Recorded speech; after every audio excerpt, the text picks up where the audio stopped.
Després de les celebracions escolars, el passat divendres 31 d'octubre a la tarda començava la segona festa Castazombi a l'Hospitalet de l'Infant. Així es va fer una cercavila des de l'Escola Mestral fins a la plaça Catalunya amb el grup de tabalers acompanyats del frare Celestí i el grup de grallers.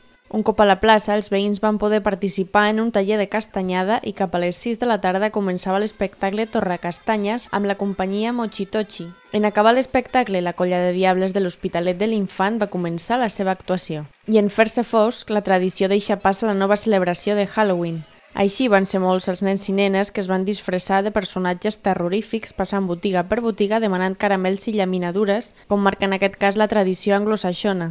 Després el terror continuava a la tercera caminada zombi que sortia de la plaça del Pou i finalitzava al casal de joves, on els joves de l'Hospitalet de l'Infant van preparar l'experiència més terrorífica de la jornada amb un passatge del terror.